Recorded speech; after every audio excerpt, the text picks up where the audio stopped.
আসসালামু আলাইকুম।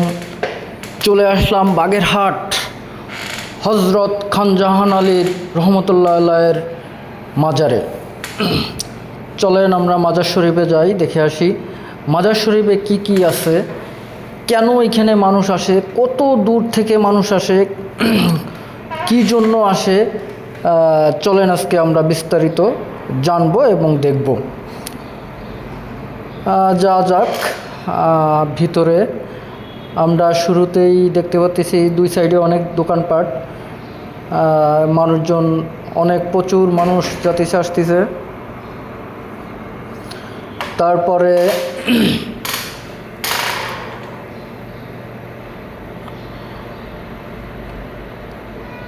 আমরা যাইতেছি ভিতরের দিক যাইতে যাইতে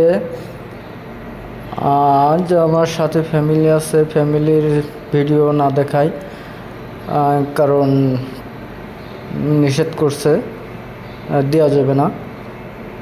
এখানে মাটির আসবাবপত্র আছে, আমরা দেখতে পারতেছি অনেক সুন্দর সুন্দর জিনিস। আর এই দোকানে ঢুকছি, এই দোকানদার বলতেছে ভিডিও করা যাবে না, ভিডিও করলে নাকি তাদের প্রবলেম। এখানে অনেক সুন্দর সুন্দর ফুলদানি আছে, ফুলদানিগুলো দেখে ঢুকছিলাম। তা ফুলদানি নিব না আমরা, দোকানদারের ব্যবহার বেশি একটা ভালো না। তা আমরা চলে যাই সামনে মাজারের দিকে। ওই যে দেখা যাচ্ছে মাজারের দ্বিতীয় গেট, আমরা প্রথম গেট রেখেছি। সামনের দিকে এগিয়ে যাই, দেখি সামনে কি আছে, লোকজন আছে কি না। দিনের বেলা এখন একটা অসময়, এই অসময় তেমন একটা বেশি লোক হয় না, লোক হয় ওরজের সময়। আমরা ওরজের সময় যদি আসতে পারতাম তাহলে অনেক প্রচুর লোকজন দেখাইতে পারতাম আমরা।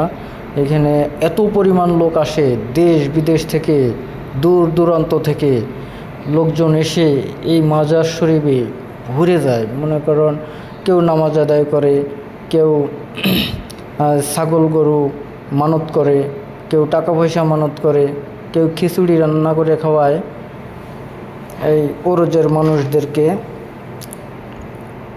তো এই জন্য মানুষ ওই ঢাকা, চট্টগ্রাম, বরিশাল, রংপুর বিভিন্ন জায়গা থেকে এই মানুষজনগুলো আসে। আইসা মনে করেন মাজার শরীফে আল্লাহর, এটা মনে করেন মসজিদ আছে যেহেতু, পাশে নামাজ আদায় করার মসজিদ আছে, এই মসজিদে এসে নামাজ কালাম পড়ে মানুষ। আর এইখানে অনেকে মানত করে, দান করে, সাকাত করে, মনে বিভিন্ন রকমের মানুষের মনের বাসনা পূর্ণ করে। তা যা যাক আমরা দিঘি দেখব। দিঘিটা আসলে মাজারের দিঘি, এটা আসলে অনেক বড়, মাজারের সাথে এই দিঘিটা। এই দিঘিতে আপনার কুমির আছে, এই দিঘিতে। এই দিঘির কুমির খুবই ভয়ানক হয়, হিংস্র। আগে একজন মানুষ কামড়ে ধরে নিয়ে ডুবিয়ে, পানির তলে ডুবিয়ে মেরে ফেলেছে।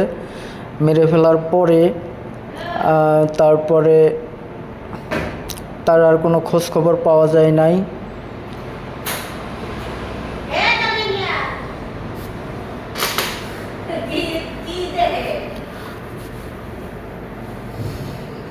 তা আপনাদেরকে কুমির দেখাতে পারি নাই, এজন্য আন্তরিক দুঃখিত।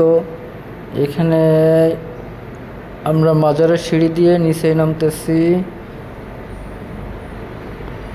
অনেক লোকজন গোসল করতেছে, ছবি তুলতেছে, হাত মুখ ধুইতেছে। যদি ভালো লাগে আপনারাও আসবেন মাজারে। এই পর্যন্ত দেখাচ্ছি, আল্লাহ হাফেজ, সবাই ভালো থাকবেন, আসসালামু আলাইকুম।